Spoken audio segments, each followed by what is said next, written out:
Each and every day, we're faced with choices, and these choices can dramatically shape our lives. That's because choices come with ramifications. Let's have ourselves a pocket sized pep talk and hear from a man who will teach you more about the choices you make than you could possibly imagine. A Pocket Sized Pep Talk, the podcast that can help energize your business and your life with a quick, inspiring message. Now, here's your host, Rob Jollis. Today is a special day because I get to interview one of my heroes. For more than 25 years, today's guest, Ron James, was in and out of prison because of the choices that he made. But while in prison, he decided to make different choices, one of which was to write his life story. Released from prison in 2012, Ron published his book, aptly named Choices, and pursued his dream of becoming a professional speaker, delivering over 5,000 presentations, inspiring over 250,000 people to make their next choice their best choice. Welcome to the show, Ron. Hey, Rob, I really appreciate you having me, and it's an honor. Anything to do to promote choices also and to do something with you. Well, that's because, folks, Ron and I do have a little bit of a history. We know each other, and we've got a couple of projects that we kind of keep an eye on, and Ron watches me. I learn a little bit from him. He learns a little bit from me. But today we're going to focus on Ron. So pleasure to have you. I don't want to waste even one more minute. So let's get to work and let my audience hear your message. Let's start with the Ron James story. Who is Ron James? Well, first of all, Ron James is a person that has made many poor choices. Mm-hmm. From early on, I got in trouble, and like probably most children, you get corrected by your parents, and you're shared or you're told not to do this or not to do that. And I was one of the children that if you told me to do something, I kind of did the opposite. So I don't know if anybody else is like that, but that was me. And I found myself getting in more and more trouble. I started to make poor choice after poor choice, and it culminated and started to catch up with me when I got into elementary school. And when I got into school, I found that some of the students in my elementary school were different than me. You see, I was from Philadelphia, Pennsylvania, and I moved to the suburbs from the city of brotherly love. And when I ended up in the suburbs, I ended up at a school where I was the only Black male in my school. The only other Black person in my school was my younger sister. So I already felt kind of like out of sorts and couldn't figure out how to fit in. And like most children, you're always trying to fit into a situation. So I got some friends, I adjusted very well. Until one day when I was by the time I got to the fourth grade, some children, innocently enough, as I look back at it, but at the time I didn't receive it that way, started to laugh at me when I read a book in front of class. And as I read this book, I felt myself warming up. What I mean is my body temperature, because I got nervous. My hands started to sweat, my forehead beaded up, and I wiped the sweat off of my head, but I still plugged through. And as I continued to read, I got to some of those bigger words, Rob, that were pronunciation issues, and I started to stutter and stammer, and the next thing I knew, the kids started bursting out laughing. And when they did that, I said something to myself. I said to myself, I don't like the laughter, but I said something that I heard, and that was, I hate reading. Now, the truth of the matter was, I did not hate reading. I just didn't want to be laughed at. And it goes back to my original statement of fitting in. So I wanted to teach those children a lesson. And that was, I'll never read again in front of anybody because nobody's going to laugh at me. So that started me in my course of making poor choices. Instead of asking for help or saying, hey guys, you hurt my feelings, please don't laugh at me. I turned it into something that was detrimental to myself. And that was, I said I wasn't going to read. So that started the process. Wow. It's interesting. 7 books later, it looks like you learned how to read pretty well and write pretty well. So I would love to get that 4th grade class on the line and say, oh, what do you think of our buddy now? Although I will say this, I've seen you speak. You still sweat a lot. Yeah. When you speak. I think it works for you. As professional speakers, I always tell my wife, I like when I sweat. I said, I want that audience to see, as I walk by, to go, ooh, that guy's working hard today. Okay, so let's fast forward a little bit. Now you're out of school, and you've got some other choices to make, and some of these choices are getting you into trouble. Talk to us about that a little bit. Absolutely. So what happened was I did graduate from high school. And your listeners may be thinking, how did you graduate from high school and you didn't even read? Because I literally stopped reading. So I had carried a 4th grade reading level education throughout my whole life, well into my adulthood. So actually, I didn't pick up a book way down the road. So anyway, I ended up cheating through elementary school, cheating through middle school, high school, and I went on to college. And it was in college where there was this professor, and she was this bubbly professor that was like, oh, welcome to English Comp 101. And she invited everybody in, and she gave out these little blue, I'm going to date myself, because I'm sure they don't do it this way in college now, but they gave out these little blue essay books. And the first thing I did was open up the books because I was looking for pictures. There were no pictures. So she started to write on the board, and she put some questions, and she said, when everybody's done, you can leave. Well, this is my debut in college, and I look at the question on the board and like, I can't read it. But I put it together. I see everybody else writing. I write some stuff in it.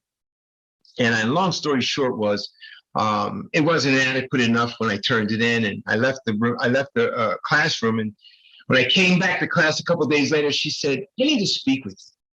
So I spoke with her, and in the process of speaking with her, she said, how did you get this far?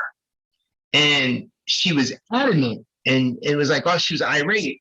And she was like, you don't even know how to put together a paragraph. You don't even know how to construct a sentence, and you can't spell. Well, the first 2 things she said, Rob, were true, but I could spell. And I said, I could spell. So I jumped up out of my seat, and she said, Mr. James, will you spell the word friend? And Rob, I couldn't spell that word. I spelled it F-R-E-I-N-D. And certainly for our listeners, we know that that's incorrect. So I made a choice at that point, and that choice was to quit college. Again, I said something to myself. I heard what I said, and my actions followed. And I'm on campus, and I'm making the poor choices because now I'm hanging around the other individuals who are dropping out of school and making poor choices. So I start to smoke weed and drinking alcohol, and I'm doing prescription medication that I'm not prescribed to. And I started to get on a slippery slope that took me down a path that I had no idea was going to turn out the way that it did. So my choices started to land me in areas that I didn't like, and the consequences, I didn't like them. And I started to find out the campus police are chasing me around campus. And then I'm kicked off a college campus. And Rob, it got so bad that I started trying and experimenting different drugs, and I ended up living homeless in the streets of Philadelphia. So when I mean homeless, I mean I had nowhere to go because I chose to live in the streets. And embarrassment to my family. I wasn't bathing. I'd go 4, 5, 6 days without washing my body. Literally my clothes would stick to me. I stank. And I'm not proud of any of this stuff, but this is the real Ron James. This is the Ron James story. I'd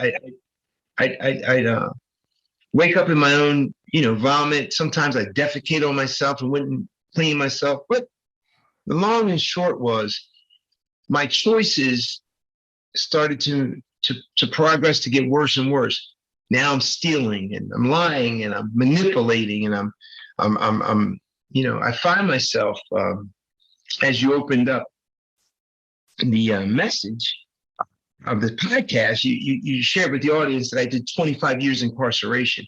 Well, that is correct. And I didn't do it the easy way. Now, you may be saying, what's the easy way to do 25 years, Ron James? That is straight. I did it in and out. I would get out for, 30 days and I get locked back up for several years. And then I get out for 60 days and get locked up for 3. And so it was this process. And the last time I was incarcerated, I ended up doing like 7 years. So 7 years straight. And so I have a total of 25 years behind bars.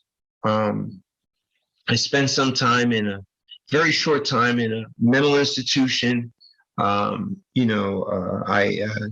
experimented with all kinds of, prescription medications or just alcohol, became alcoholic. And it was a downward spiral, and I was a mess. And then, okay, so we're at the bottom right now.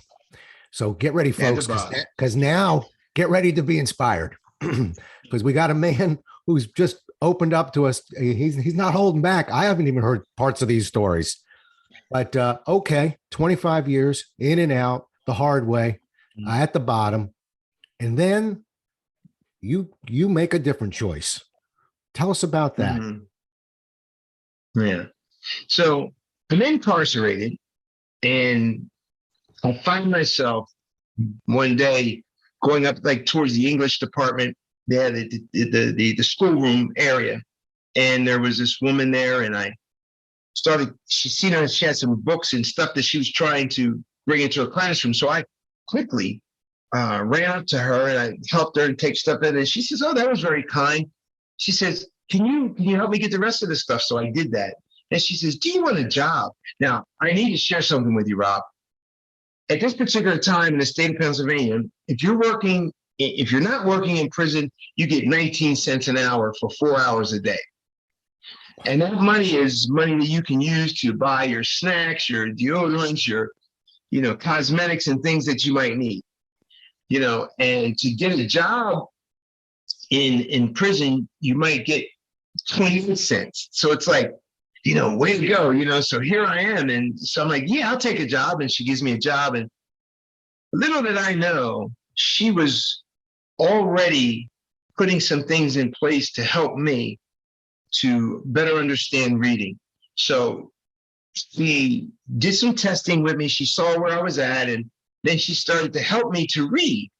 And then when I learned the things that now I'm looking for her, I'm helping out, handing out papers, and she hired me as a tutor. Now, I was very good in math. I was good with my numbers. So I was able to excel there and help the other inmates with that part of the process.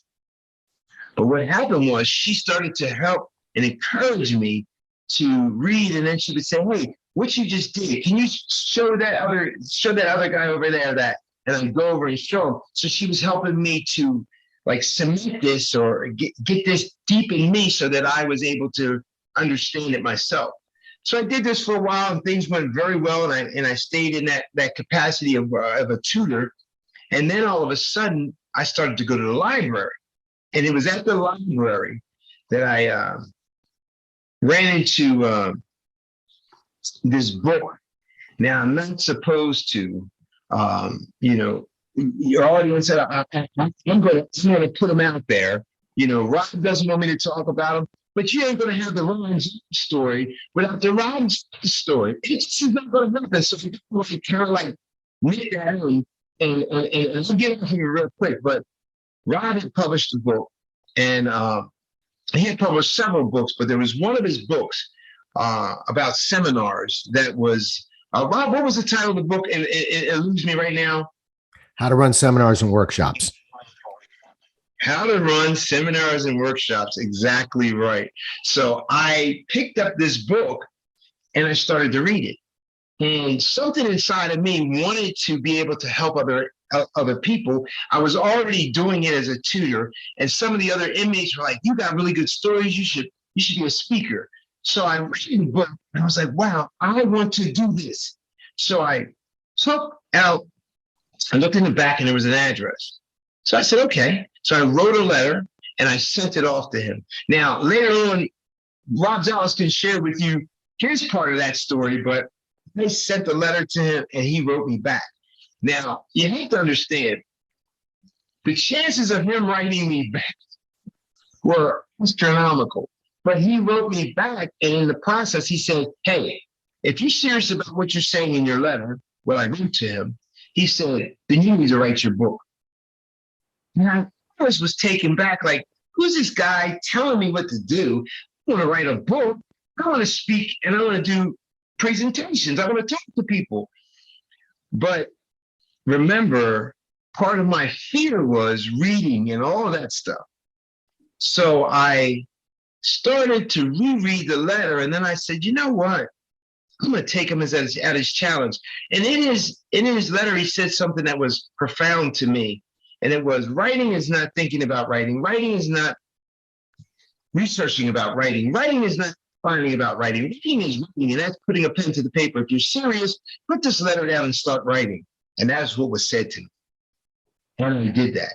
So as a process, I wrote him back and told him I would start writing. And then there were some encouragements and stuff by Rob, but that's what got me on the process of writing my first book. And I wrote that book in completion in prison. And it wasn't edited. It was just 1,825 pages. I want to drop in on this story now and give you my angle. And yes, Ron, I told Ron, I don't want to really bring me into this too much here, but okay. So you heard Ron's angle. I'm busy at work. I opened up this letter. Who's writing letters anyway?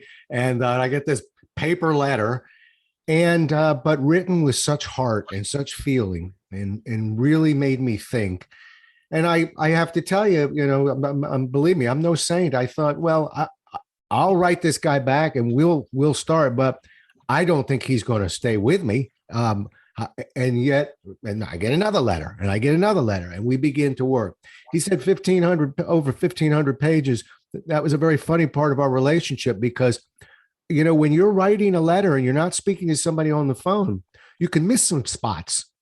So Ron, folks, you have to understand, when we're talking about over 1,500 pages, that's not on a computer. That's on a yellow pad, a yellow legal pad that he's writing on, page after page after page. And we're communicating, but I thought, well, his page count's probably at 50 or 70. Finally, we hear 1,500, over 1,500, and Ron goes back, edits the work back down. And what was the second number? We went from 1,525 to what? So I went to like 900. And then after writing back and forth with you again, you asked me, can I cut it in half again? Right. So then I'm like, so I have to reread all this stuff, take out stuff, and I'm doing all that. And then I come back to like 475. And then you had the nerve, maybe, I guess is the right word. Audacity, nerve, yes. I mean, like, yes. What did I do next? You said, again.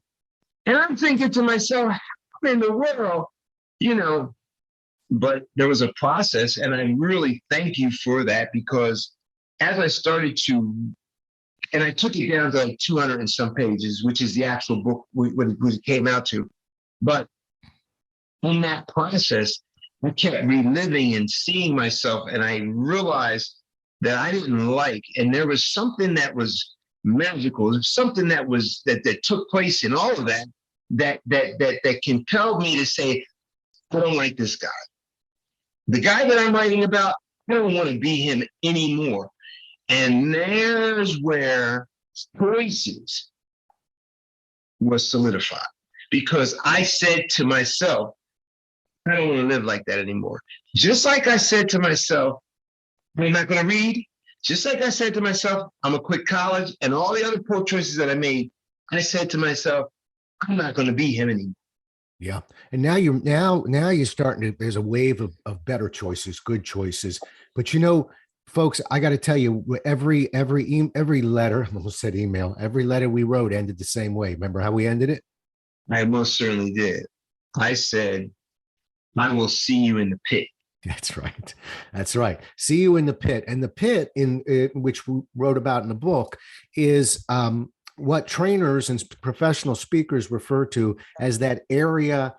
Sometimes we'll get inside a group, that a U-shaped area, or sometimes just on a stage. But that's pit. That pit is where we operate. And every letter that we signed to each other, we ended the same way.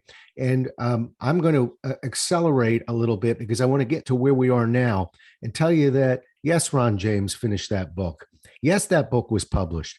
Yes, Ron James not only was paroled in 2012, that's 10 years ago now, congratulations, but has a fully functioning professional speaking business that he's much more active than I am as a speaker. Gets out there in the pit all the time, continues to write books, continues to press forward. And that's why I go back and play any podcast you want. Count how many times I use the word hero. I don't use it a whole lot. That's an important word to me. You're an inspiration and you are a hero to many. So let's talk about some of the things where you're up to, what you're doing now. And one of them is that you touched on was, I'm gonna butcher up a quote, but it's Robert Louis Stevenson, that I know. But the quote is something like this. Somebody will go ahead and Google it when we're done. But it's something like, the most beautiful adventures are those that we do not go out to seek. In other words, I believe what Stevenson was saying is what you experience is that here you are writing a book, and the book is going to be a trigger to a speaking business when you get out. But in that process, you're learning about yourself, and you're studying yourself at an angle you couldn't possibly study without actually taking that time and exploring those words. And that's the exciting part, because Ron and I are continuing to try and see if we can help others this way. So talk about some of the things that you're working on now. Mm-hmm. Absolutely. So after the books and all that, they actually did. There were 2 documentaries that were made of my life story. And then there was a motion picture movie titled Choices. And Rob also, he's not going to want me to say this, but I'm going to say it. No, I want you to say this one. This one I want. Go ahead. Rob actually played himself in my movie titled Choices. Right. So, and I'm a little bitter about it because many of my lines were cut out of the final movie. So I apparently I didn't do quite the job I thought I did, but I thought I could play me pretty well. Apparently I suffered some areas, but no, I had a wonderful time. And it's a terrific movie. Can you find that movie on Netflix? Where can somebody find the movie Choices? They can find the movie Choices on yourchoicefoundation.org or Vimeo. And they could just Google Choices, the Choices by Ron L. James, the Choices movie by Ron L. James. If you Google it, you'll be able to find that. Yes. Okay. So if for no other reason, not that the Ron James story isn't amazing, but if for no other reason, maybe to catch a few Rob Jollis sightings in the movie, you gotta go find that movie. So let's talk. You're now, you have a foundation that supports your speaking efforts, correct? Talk about that just for a moment. Yeah. It's the Your Choice Foundation, and the idea of the foundation, or our cause, our mission, is to help end substance abuse before it starts. And by speaking to these students all over the country, I go. Actually, last week I was in Arizona. Yesterday I was in Connecticut. I go all over the country, Minnesota, everywhere, California, Kansas, you name it. Right. And in doing so, I get a chance to speak into just so many lives. But the idea is to help students make their next choice their best choice. Not only students, Rob, but, and as you know this, there are corporate events I've spoken at, and just being able to speak at colleges. And tomorrow I'm going to Roanoke College. But, just being able to speak into the lives of individuals to help them make better choices. The foundation centers and circles and embraces that to help anybody. And now it's expanded to the Choices movie 2, which is actually what we're working on. And it's about an individual. It's about me as coaching this individual, but the individual it's a story, and I'll just share this with you. The gentleman, his name is Jim Mincer. Okay, he ends up having some difficulties himself and ends in a wheelchair. After being in a wheelchair with muscular dystrophy, his wife, who was a nurse, gets sick and she goes in the hospital. She has to get her leg amputated. Her leg gets amputated. There were some difficulties, and she ends up dying in the hospital of COVID. Well, that in and of itself, it seems to be a tragedy, because now he's saying to himself, who's going to take care of me? So then his mother, the following day, passes away of natural causes. So he then lost his wife and his mother within 2 days. Like 3 weeks later, his dad gets sick, goes in the hospital. He dies of COVID. So he loses all these major family. Now he's like, he's like not there. And our paths cross. I get a chance to help him. And actually, we spent a lot of time. And what you did for me, Rob, I was able actually to do for him. And now he has published his own book, and he is an author, and he also is a life coach. So it's like this whole thing is continuing to grow. So you asking, what happened, so anyway, the foundation is behind all of that. But life is about serving other people, is what I found out. And because I was self-centered early in life and very selfish, to the point of almost narcissist, I didn't see anything else except for me. But it was when I saw myself in that writing process and going through some things and wanting to do some things different and making new choices, I ended up getting new results. If you keep doing the same things you're doing, you get the same results. It's when you change and make better choices, you get better results. It's so well said. And, as a father of 3, I think your words really help me, because sometimes when our children or our friends do something that, we're not pleased with, it's hard to focus the message, but actually usually the issue doesn't focus on the outcome. It focuses on the choice they made, and to express disappointment in the choice as opposed to whatever happened, to me, became a much more powerful message to people. It really does center around our choices. Can we talk a little bit about, and we'll wrap up soon, but I could talk to you all day, and Lord knows I do occasionally, but can we talk a little bit about where you are right now in terms of this idea of helping others, sort of the way we've worked and we've helped this person, about potentially going back into the prisons and trying to help others write their story and complete their journey and educate themselves through their words. Talk about that a little bit.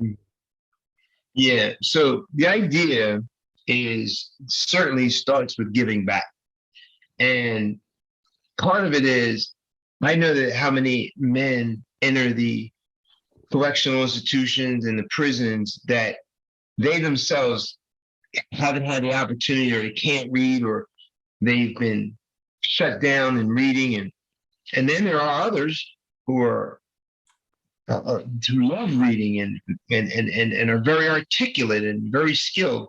So the idea is to go back and to speak into the lives of these individuals and recreate some kind of way to recreate what has taken place between you and I, and certainly be able to help them and inspire them to write their own material, write their own story. Now, does that mean that their story is going to get published? Maybe not. Does that mean it's going to get published and go to a movie? Maybe not. Maybe they're going to be a bestseller, whoever. We don't know. But if we don't take the time and give back, we will never know. So it's better to at least attempt to give back into a group or an audience that is captive, that have a lot of time on their hands to be able to get the task done. And in the process, think about what they've done to get to that point. Yeah. And what's interesting, Ron, I'm really learning a lot from this conversation. I kid you not, because I may have heard the story in elementary school, but I passed by it mentally. I was sort of focused on where you were and where you were going. But it seems like the core of your message of where you first took a wrong turn centered around reading. And just that moment in front of the class and what that did to you and how that shut that off, and where that choice, in a sense, began to lead you. Things began to pile up on that particular choice, but that was the first deviation. It's reading that's really one of the cores of your messages here. And I find that fascinating. And it's one of the reasons why I'll correct one thing you said. And I want to remind you of this. When you were writing your book, the one thing I told you was, we don't need to worry about publishing it, because you get that book done and we'll get that book published. That was before the publishing world changed a great deal. I'm telling you that if we go into those prisons, you and me, and we work with somebody, I'll be happy to look them in the eye and tell them, you got a lot of words to put together. We don't need quite as many as Ron started with, but we got a lot of words put together. But I really believe with some venture capitalist support, some other support, we'll figure out a way. I don't ever want to look at a person and say, you won't get it published. How many books you'll sell? Don't know. Will there be a movie made? That one I'm pretty sure is a longer shot. But you write the book, experience that journey, achieve that amazing accomplishment, and for goodness sakes, I don't have a problem looking somebody in the eye and say, we'll figure out a way to get it published. So anybody maybe be thinking about that right now. Just be happy to reach out to either one of us if you want to get behind an idea like this, because I think there's just some tremendous value there. And these are some of the things you've taught me, Ron. Through that cookie letter that you sent me way back when. They can get in touch with me through my website, ronljames.com. That's my website, or my email is ron@ronljames.com. Yeah. So that's ronljames.com is the website, correct? Okay. That's correct. Yeah. Okay. Yeah. Wow. Folks, we're just scratching the surface. This is supposed to, the show's called Pocket Sized Pep Talk. Some pocket sized pep talk this was a massive pep talk. But you couldn't put this one in your pocket if you tried. And again, we're scratching the surface. But I want to pull up here. I think I want to have you on again and talk about, continue to kind of explore the future now. We understand how we got here. To me, that's an amazing story. It's not as good as the story that's being built right now. That's the cool part. That's the inspiration to me personally. Ron, can't thank you enough for being on the show. Grateful to know you and have you as a friend. No, and Rob, I am honored for your friendship and your kindness and your love towards not only me, but my family, my wife, my daughter, and just everybody that is in touch with me. And I appreciate you and love you, brother. Love you too, Ron. Folks, we'll do it again as well as we can next time. Until then, stay safe. Thanks so much for listening. If you enjoyed today's show, please rate and recommend it on iTunes, Outcast, or wherever you get your podcasts. You can also get more information on this show and Rob at jollis.com.